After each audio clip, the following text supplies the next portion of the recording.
Hello students, आप सभी का एक बार फिर से स्वागत है इस लेक्चर में। तो जैसा कि आप सभी देख सकते हैं कि इस लेक्चर में हम बात करेंगे लेन-देन की प्राकृत में लिखित अवधारणा के बारे में। नेगोशिएबल इंस्ट्रूमेंट और द कॉन्सेप्ट ऑफ ट्रांजैक्शंस। इसकी शुरुआत जो थी वो हमने पिछले भाग में कर दी थी, यानी भाग 1 में। ये जो है ये होने वाला है हमारा भाग 2। ये पार्ट 1 हमने शुरू किया था और ये जो है ये होने वाला है हमारा पार्ट 2। ठीक है? जिसमें हम इसको अब आगे बात करेंगे, इसके बारे में आगे कंटिन्यूएशन करेंगे। ठीक है? यहाँ पे हम देखेंगे कि इस लेक्चर में हमारे पास कुछ इंडेक्स फॉर्मेट्स हैं, जिसे एक बार देख लेते हैं, यानी क्या-क्या हम पढ़ने जा रहे हैं। सबसे पहला हम देखेंगे म्यूचुअल फंड्स के बारे में। भारत में म्यूचुअल फंड्स का विकास कैसे हुआ? म्यूचुअल फंड योजनाओं के विभिन्न प्रकार क्या होते हैं? क्लोज एंडेड फंड क्या होते हैं?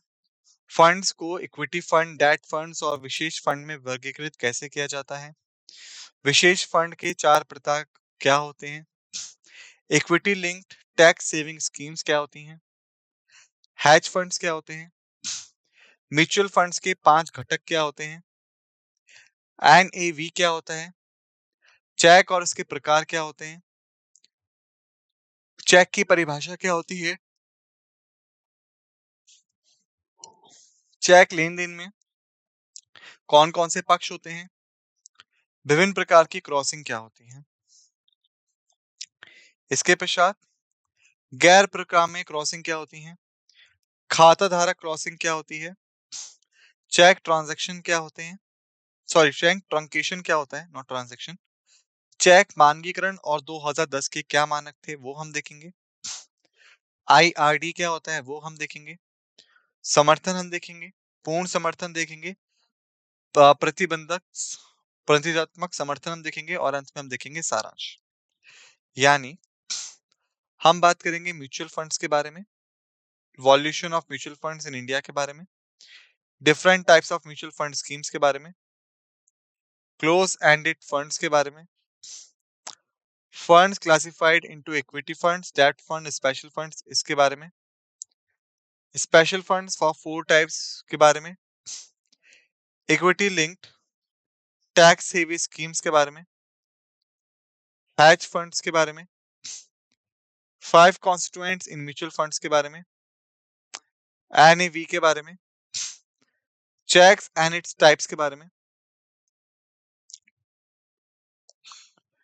डेफिनेशन ऑफ चेक के बारे में, पार्टीज एंड चेक ट्रांजैक्शंस के बारे में, डिफरेंट टाइप ऑफ क्रॉसिंग्स के बारे में।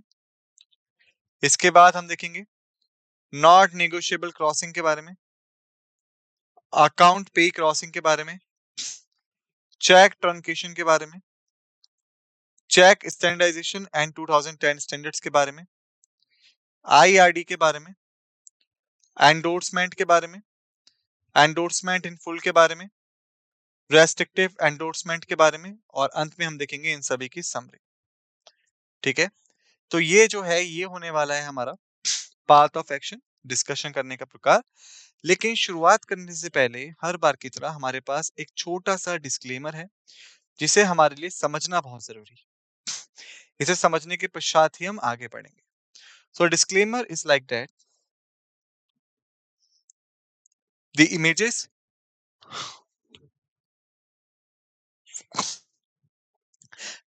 used in a slide deck are for educational purposes only.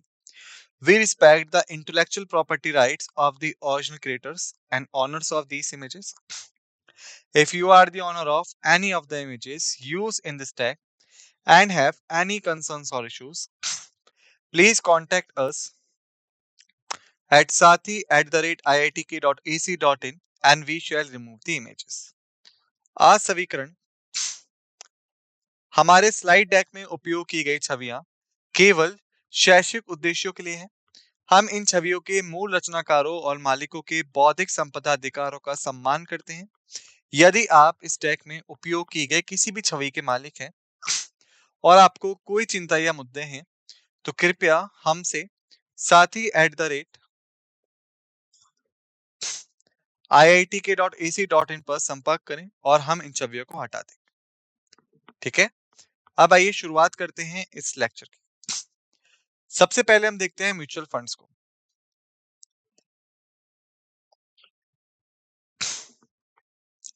देखिए म्यूचुअल फंड्स क्या है, इन्हें पहले समझते हैं।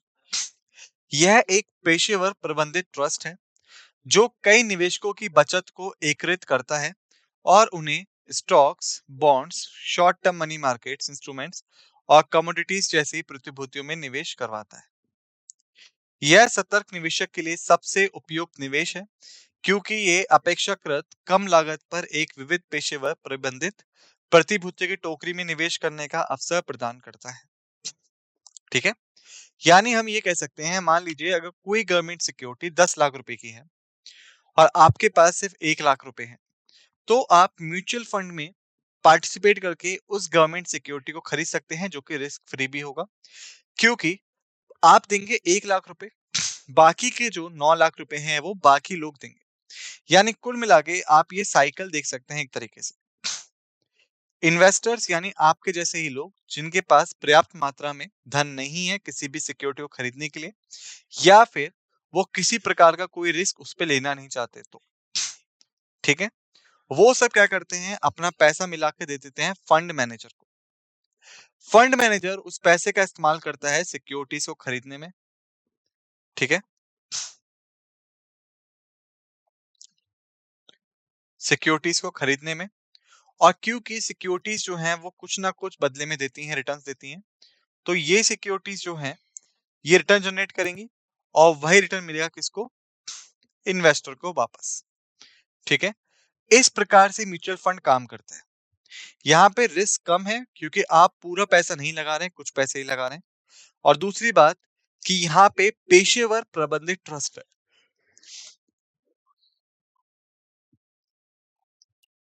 यानी आपका जो फंड मैनेजर है वो एक पेशेवर फंड मैनेजर है जो कि पेशेवर तरीके से उसको मैनेज कर रहा है। ठीक है,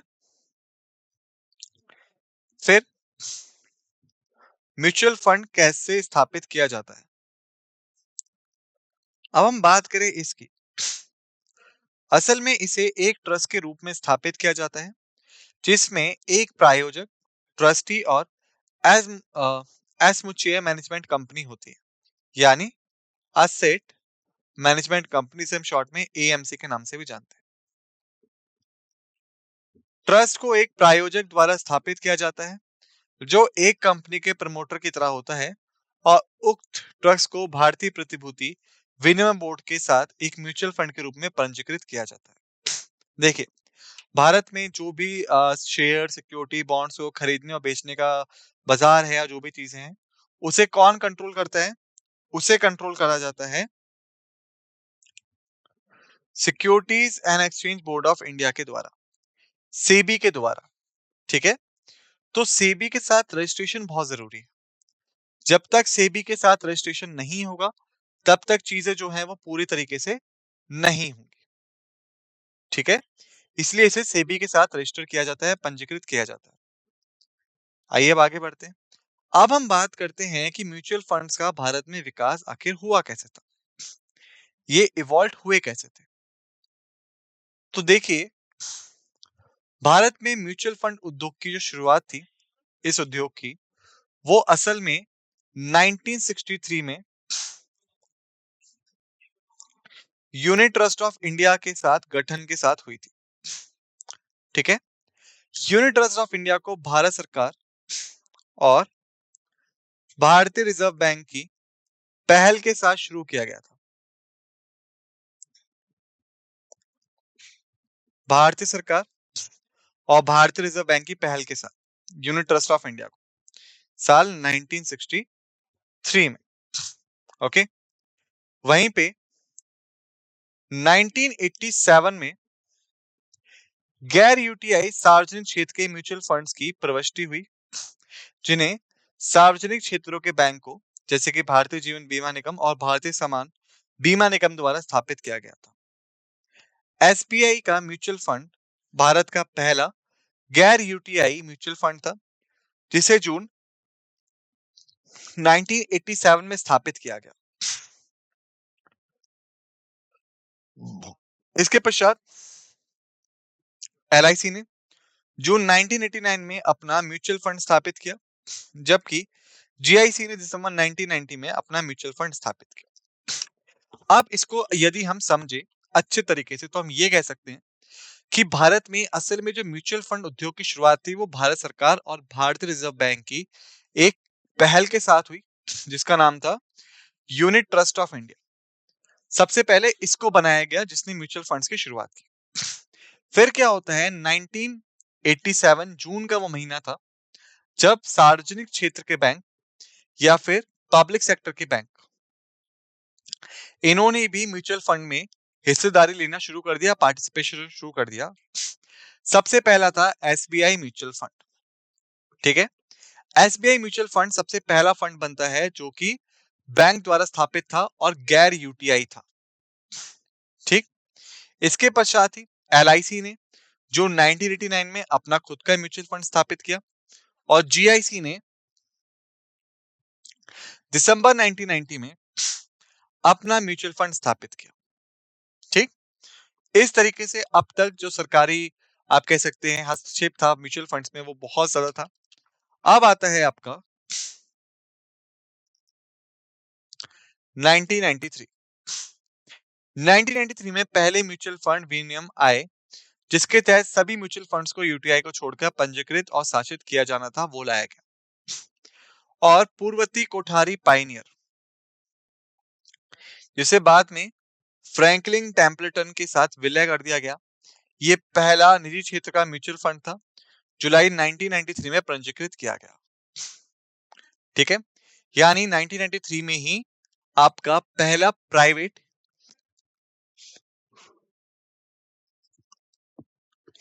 या फिर निजी क्षेत्र का म्यूचुअल फंड पिक्चर में आता है। ठीक है, फिर हम आगे बढ़ते हैं। अब हम बात करते हैं विभिन्न प्रकार के म्यूचुअल फंड्स स्कीम्स क्या होते हैं या different type of mutual fund schemes. परिपक्वता अवधि के आधार पे, यानी बेस्ड ऑन मैच्योरिटी पीरियड।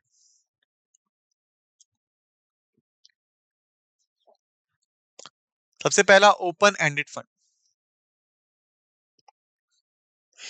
एक ओपन एंडेड फंड ऐसा फंड है जो संस्था के लिए उपलब्ध है और निरंतर आधार पर भुनाया जा सकता है, यानी इसमें सब्सक्रिप्शन या सदस्यता आप कभी भी ले सकते हैं और इसके साथ साथ इसमें से पैसा आप कभी भी बाहर निकाल सकते हैं। यह पूरे वर्ष सदस्यता के लिए उपलब्ध है और निवेशक ANV संबंधित कीमतों पर इकाइयां खरीदे और बेच सकते हैं। इन फंडों की कोई निश्चित परिपक्वता तिथि नहीं होती है। एक ओपन एंडेड फंड की मुख्य विशेषता तरलता है, यानी इनका कोई भी तय समय सीमा नहीं है, इन्हें कभी भी निकाला या दोबारा से जोड़ा जा सकता है, तो इनकी तरलता जो है बड़ी रहती है।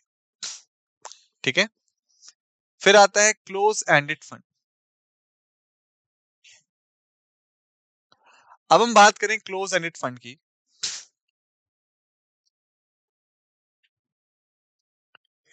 एक क्लोज एंडेड फंड एक ऐसा फंड है जिसकी एक परिभाषित परिपक्वता अवधि होती है, यानी इसकी जो मेच्योरिटी रेट है वो डिफाइंड है, उसी के बीच में या उसी के बाद पैसा निकाला जा सकता है, उससे पहले या उसके बीच में पैसा नहीं निकाला जा सकता।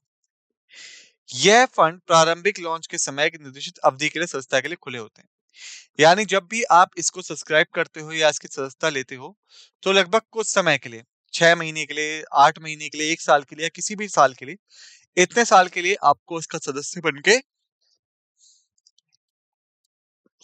रहना होगा, आप पैसे बीच में नहीं निकाल सकते। ठीक है, फिर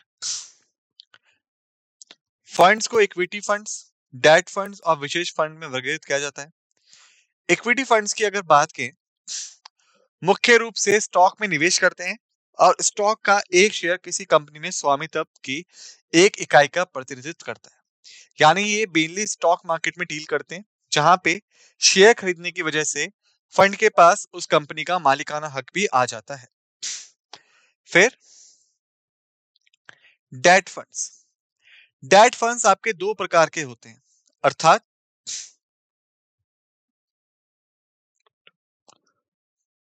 बॉन्ड फंड्स निश्चित आय प्रतिभूतियों में निवेश करते हैं, जैसे कि सरकारी बॉन्ड, कॉर्पोरेट डिवेंचर, परिवर्तित डिवेंचर एंड मनी मार्केट। फिर आता है आपका गिल्ट फंड्स। मुख्य रूप से सरकारी प्रतिभूतियों में ही निवेशित होते हैं। देखिए, अगर आपको याद हो, जब हम लोग फाइनेंशियल मार्केट के बारे में पढ़ रहे थे, तो मैंने आपको बताया था कि जो गवर्नमेंट सिक्योरिटी हैं, उन्हें कई नामों से जाना जाता है। गवर्नमेंट सिक्योरिटीज तो है ही है, गिल्ड्स के नाम से भी जानते हैं, जीसेक के नाम से भी जानते हैं। ठीक है, तो ये जब भी आप गवर्नमेंट सिक्योरिटी को खरीदने के लिए फंड का इस्तेमाल करते हो, तो उसे कहा जाता है क्या? Guilt funds. ठीक है, अब हम बात करें विशेष फंड की, तो वो अक्सर होते हैं आपके 4 प्रकार के। अर्थात सबसे पहला आता है हमारा इंडेक्स फंड। ठीक है, इंडेक्स फंड की बात की जाए, हर मार्केट में हर एक इंडेक्स होता है, स्टॉक इंडेक्स, जो स्टॉक मार्केट के ऊपर और नीचे की भावना को मापता है। इंडेक्स फंड कम लागत वाले फंड होते हैं और स्टॉक मार्केट को प्रभावित करते हैं। निवेशक को जो भी बाजार देता है वह प्राप्त होता है। अंतरराष्ट्रीय फंड ऐसा म्यूचुअल फंड है जो भारत में स्थित है और वैश्विक निवेश के लिए भारत में पैसे जुटाता है। ऑफशोर फंड एक म्यूचुअल फंड जो भारत में स्थित है और भारत में निवेश के लिए वैश्विक स्तर पर पैसे जुटाता है। सेक्टर फंड वह अपने पूरे फंड को एक विशेष उद्योग में निवेश करते हैं, जैसे कि पावर, गैस, सार्वजनिक कार्यों जैसे उपयोगिता उद्योग के लिए उपयोगिता फंड। ठीक है, अब अगर हम इन ध्यान से समझने की कोशिश करें, सबसे पहला आता है हमारा इंडेक्स फंड। देखिए, हर देश में कोई ना कोई स्टॉक मार्केट होता है और यदि स्टॉक मार्केट है तो उसका इंडेक्स होगा। तो यदि पैसा इंडेक्स मार्केट में लग रहा है, तो फंड कम लागत में भी स्टॉक मार्केट में लगाया जा सकता है और अच्छा खासा बाजार से प्रॉफिट या इंटरेस्ट उठा सकता है, जो कि फंड मेंबर्स में बांट दिया जाएगा। तो ऐसे फंड को हम कहते हैं इंडेक्स फंड। अंतरराष्ट्रीय फंड यानी भारत में स्थित होकर पैसा जुटाया जाता है ताकि उसको विश्व के कई कार्यों में निवेश करने के लिए लगाया जा सके। ऑफशोर फंड क्या होता है? यानी है तो भारत में स्थित, लेकिन बाहर के लोगों से भी पैसा जुटा रहा है। और फिर आता है सेक्टर फंड, यानी पूरे फंड को सिर्फ और सिर्फ एक विशेष उद्योग में ही निवेश कर देते हैं, जैसे कि पावर, गैस, सार्वजनिक कार्य जैसे उपयोगिता उद्योग के लिए उपयोगिता फंड। ठीक है, ये फिर आता है हमारा equity linked tax saving schemes, ELT double S, या फिर इसे हम कहते हैं ELSS के नाम से। ये ELSS निवेशकों के लिए एक आयकर अधिनियम की धारा 80C के तहत कर बचाने के लिए विकल्पों में से एक है। ठीक है, वह पूंजी बाजार की वृद्धि में भाग लेने का एक आदर्श तरीका भी प्रदान करते हैं, जिसमें 3 साल की लॉक इन अवधि होती है। यानी अगर आपने एक बार पैसा दे दिया, तो 3 साल तक आप उस पैसे को नहीं निकाल सकते। ठीक है, फिर आता है हमारा hedge funds. Hedge fund Bharat में कोई हेज फंड है नहीं वैसे, यह एक अत्यधिक विनियमित निवेश फंड है, जो एक प्रकार के निजी निवेश वाहन के रूप में चयनित ग्राहकों को पेश किए जाने के कारण अधिकांश विनियमों से बच जाता है। हेज फंड जो होता है, अगर बात की जाए रिस्क की, तो देखिए इसमें जोखिम ज्यादा होता है बाकी म्यूचुअल फंड्स के मुकाबले। ठीक है, लेकिन इसमें जो रिटर्न होता है वो भी काफी ज्यादा होता है बाकी म्यूचुअल फंड्स के मुकाबले। ठीक, और ये जो है बहुत ज्यादा अत्यधिक विनियमित होता है, क्योंकि इसमें निवेश हमेशा ज्यादा होता है। ठीक है, और इसको सिर्फ कुछ चयनित ग्राहकों को ही पेश किया जाता है, इसी कारण कई अधिकांश विनियमों से ये बच भी जाता है। ठीक है, फिर आते हैं 5 कॉन्स्टिट्यूएंट्स जो कि म्यूचुअल फंड्स में हैं। 5 मुख्य घटक हैं जो कि निम्नलिखित हैं। सबसे पहला है हमारा प्रायोजक। कंपनियों अधिनियम के तहत स्थापित एक कंपनी एक म्यूचुअल फंड बनाती है। सबसे पहला आता है हमारा एस म्यूचुअल मैनेजमेंट कंपनी, जिसे हम जानते हैं असेट मैनेजमेंट कंपनी के तौर पे भी।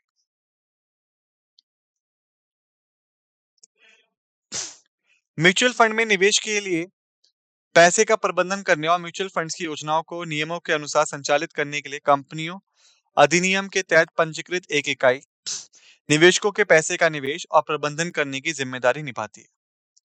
ट्रस्टी। दूसरा, ट्रस्ट का नेतृत्व बोर्ड ऑफ ट्रस्टीज द्वारा किया जाता है। ट्रस्टीज के पास एएमसी की गतिविधियों की निगरानी करने का कर्तव्य होता है ताकि यह सुनिश्चित हो सके कि वह नियमों का पालन कर रहे हैं। यूनिट होल्डर एक व्यक्ति इकाई जो म्यूचुअल फंड योजनाओं की संपत्तियों में अविभाजित हिस्सा रखता है, यूनिट होल्डर होता है। यानी मान लीजिए अगर आपने फंड में पैसे दिए हैं तो आप भी उस फंड की किसी ना किसी यूनिट को होल्ड करते हो, तो ऐसे में आप भी होगे क्या, यूनिट होल्डर। फिर म्यूचुअल फंड तो हमें पता ही है, भारतीय ट्रस्ट अधिनियम के तहत स्थापित एक म्यूचुअल फंड जो पूंजी बाजार में निवेश के लिए जनता को यूनिट्स की बिक्री के माध्यम से पैसा जुटाता है। म्यूचुअल फंड्स को सेबी के साथ पंजीकृत होना आवश्यक है, उसके पश्चात ही वो अपना कार्य कर सकता है। यदि वो सेबी के साथ पंजीकृत नहीं है तो वो अपना कार्य आराम से नहीं कर सकता। फिर आता है हमारा एनएवी। एनएवी को हम जानते हैं शुद्ध संपत्ति मूल्य के नाम से, ठीक है, या फिर कहें नेट असेट वैल्यू। यह वह राशि है जो एक यूनिट धारक को प्राप्त होगी यदि म्यूचुअल फंड्स को समाप्त कर दिया जाए तो। यानी जब भी म्यूचुअल फंड बंद होता है या समाप्त होता है, उस वक्त जो भी उसके होल्डर थे उनको कुछ राशि दी जाती है, उसी को हम कहते हैं एनएवी। यह सभी संपत्तियों का शुद्ध मूल्य है जिसमें से देनदारी को घटाया जा सकता है। यानी मान लीजिए अगर किसी व्यक्ति को 50 रुपए मिलने थे या 50,000 मिलने थे म्यूचुअल फंड बंद होने पे, तो उसमें अगर उसकी देनदारियां 30,000 रुपए है, तो ऐसे में 30,000 में से एनएवी को निकालने के बाद बचेंगे सिर्फ 20,000 रुपए और उस व्यक्ति को सिर्फ 20,000 रुपए ही मिलेंगे, ठीक है, जिसमें उन संपत्तियों से संबंधित कुल देनदारियों को भी घटाया जाता है। एनएवी प्रतिदिन बदलता है, संपत्तियों और देनदारियों का मूल्य भी प्रतिदिन बदलता है। एनएवी को होल्डिंग की प्रति यूनिट मूल्य के रूप में गणना की जाती है। इसके पश्चात जब हम आगे बढ़ते हैं, अब हम बात करें चेक्स और उसके प्रकार की। देखिए यहाँ पे हम पिछले लेक्चर को नेगोशिएबल इंस्ट्रूमेंट को भी अच्छे से रिवाइज कर लेंगे, जो हमने पिछले में डिस्कस किया था। और यदि आपको याद हो, मैंने आपसे कहा भी था कि आपको ये चीजें एक बार अच्छे से रिवाइज कर लेनी है क्योंकि ये चीजें आपस में जुड़ी हुई हैं। अब नेगोशिएबल इंस्ट्रूमेंट हमारा यहाँ पे भी हमें देखने को मिलेगा। उपकरणों के बारे में परिचय की यदि हम बात करें तो एनआई अधिनियम 1881 यानी नेगोशिएबल इंस्ट्रूमेंट एक्ट 1881 एक परक्राम्य में लिखित वचन पत्र, विनिमय बिल और चेक के रूप में प्रभावित करता है। यह विनिमय बिल एक लिखित उपकरण है जिसे बिना शर्त आदेश होता है जो निर्माता द्वारा हस्ताक्षरित होता है। निश्चित व्यक्ति को केवल एक निश्चित राशि का भुगतान करने का निर्देश देता है या एक निश्चित व्यक्ति को या उपकरण के धारक को आदेश देता है। एक चेक एक विनिमय बिल है जो एक निर्देशित बैंकर पर खींचा जाता है, मांग पर भुगतान करने के अलावा अन्यथा व्यक्त नहीं किया जाता है। चेक बनाने वाले को ड्रॉअर कहा जाता है और भुगतान करने के निर्दिष्ट व्यक्ति को ड्रॉई कहा जाता है। उपकरण में नामित व्यक्ति जिसे ये आदेश है उसे उपकरण द्वारा निर्देशित धन का भुगतान किया जाना है, उसको हम कहते हैं पे। एक चेक का प्रक्रिया में लिखित है जिस समर्थन के माध्यम से आगे प्रक्रिया में किया जाता है और मांग पर भुगतान किया जा सकता है। डिमांड ड्राफ्ट एक पूर्व भुगतान योग्य नेगोशिएबल इंस्ट्रूमेंट है जिसमें ड्रॉई बैंक ये सुनिश्चित करता है कि जब इंस्ट्रूमेंट पे द्वारा भुगतान के लिए प्रस्तुत किया जाएगा तो पूरा भुगतान किया जाएगा।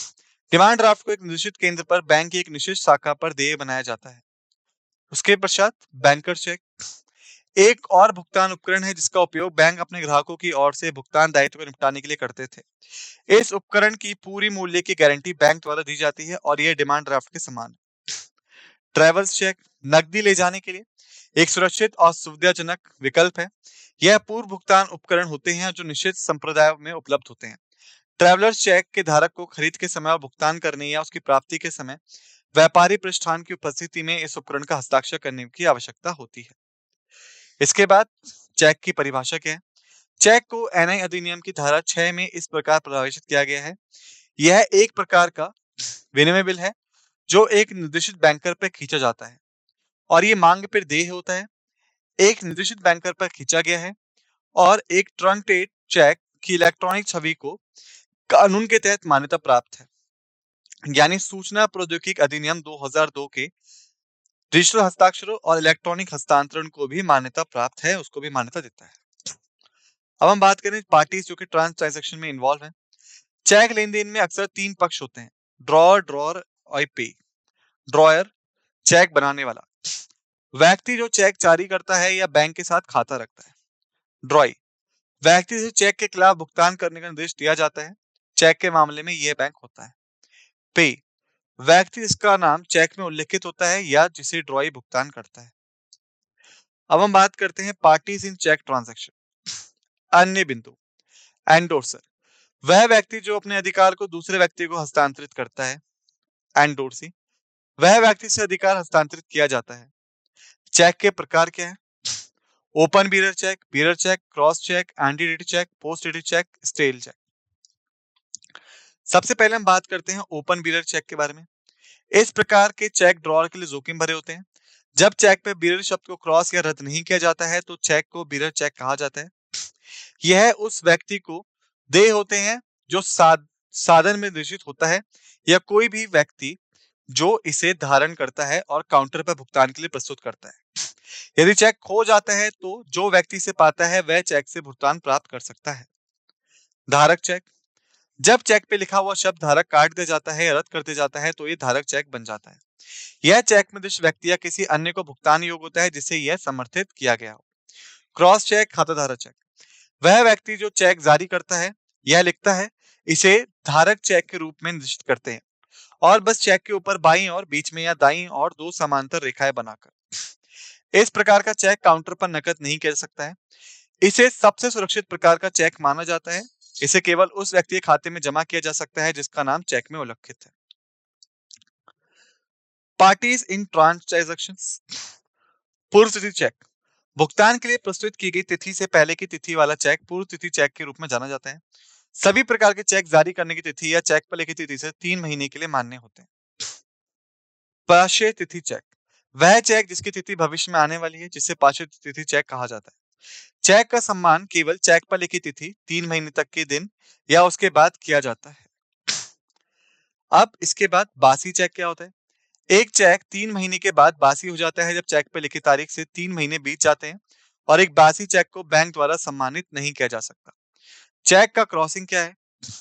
क्रॉसिंग निर्देश है जो भुगतान करने वाले बैंकर को दिया जाता है कि चेक की राशि केवल खाते में क्रेडिट के माध्यम से ही भुगतान की जाए। ऐसा निर्देश वाला चेक क्रॉस चेक कहलाता है। प्रक्रिया में लिखित अधिनियम की धारा 123 से 131 में क्रॉसिंग संबंधित प्रावधान शामिल है। धारा 131 ए के अनुसार ये धाराएं ड्राफ्ट के मामले में भी लागू होती हैं। सामान्य क्रॉसिंग, इस प्रकार की क्रॉसिंग में चेक में 2 समांतर अनुप्रस्थ रेखाएं होनी चाहिए। यह चेक पर कहीं भी डाली जा सकती हैं। आमतौर पे हम इसे चेक के ऊपर बाईं ओर डालते हैं। इस क्रॉसिंग का प्रभाव यह है कि चेक केवल बैंकर को ही भुगतान किया जाना चाहिए। विशेष क्रॉसिंग, चेक में बैंकर का नाम होना चाहिए। इसे केवल एक ही बार बनाया जा सकता है।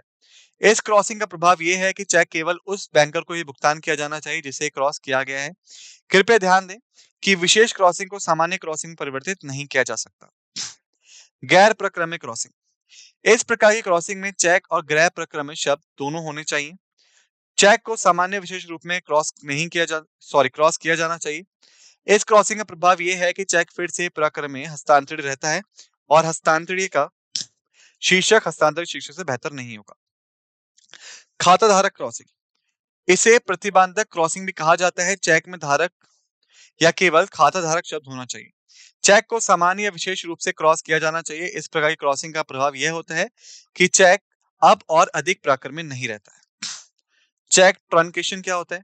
ट्रंकेशन वह प्रक्रिया है जिसमें ड्रॉअर द्वारा जारी किए गए भौतिक चेक के प्रभाव को प्रस्तुत करने वाले बैंक द्वारा भुगतान बैंक शाखा के मार्ग में किसी बिंदु पर रोक दिया जाता है। इसके स्थान पर चेक की एक इलेक्ट्रॉनिक छवि को क्लीयरिंग हाउस के माध्यम से भुगतान शाखा को प्रासंगिक जानकारी जैसे कि MICR बैंड पर डेटा, प्रस्तुति की तारीख, प्रस्तुत करने वाले बैंक आदि के साथ प्रेषित किया जाता है।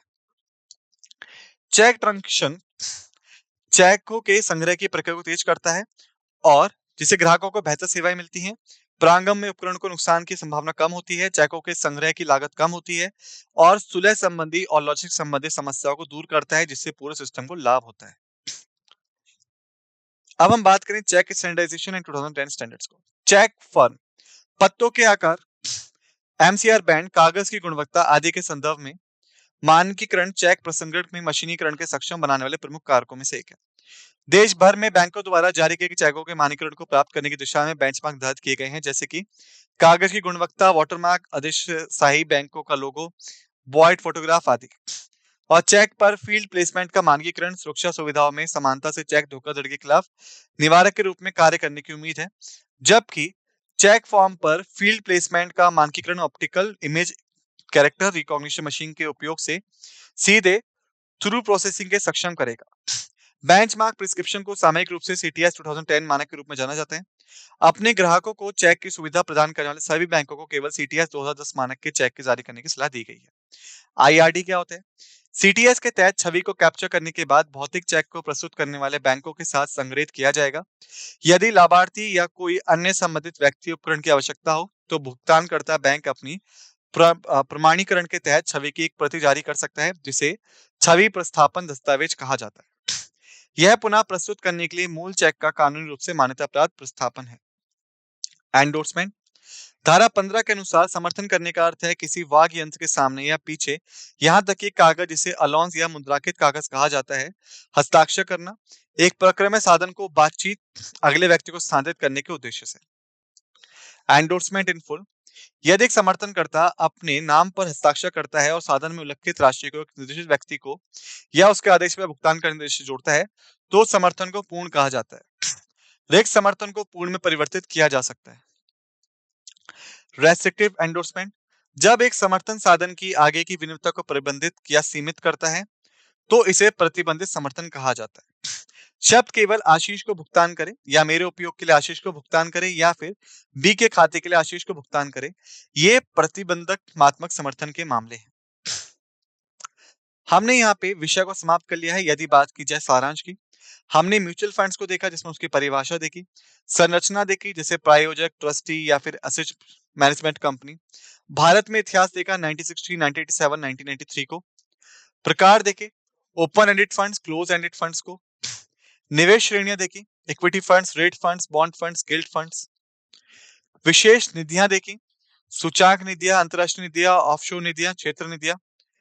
कर लाभ देखा हमने, टैक्स बेनिफिट जिन्हें कहते हैं। प्राकर में लिखते देखें जैसे परिभाषा, मुख्य लिखते, चेक, डिमांड ड्राफ्ट, बैंकर का चेक, यात्री चेक। चेक में पार्टियां देखी, ड्रॉअर, ड्रॉई, पे। चेक के प्रकार देखे, bearer cheque, cross cheque, entity cheque, posted cheque, steel cheque. Cheque crossing देखी, सामान्य क्रॉसिंग, विशेष क्रॉसिंग, ग्रेस प्राक्रमिक क्रॉसिंग, खाता धारक क्रॉसिंग। और फिर हमने देखा संक्षिप्ति जिसे हम कहते हैं ट्रंकेशन। इसी के साथ हमने इसे समाप्त कर लिया है। आप सभी से निवेदन है कि इसे एक बार अच्छे से रिवाइज कर लीजिएगा। मिलते हैं आप सभी से दूसरे लेक्चर में, जिसके साथ इस लेक्चर को समाप्त करते हैं। आप सभी का धन्यवाद।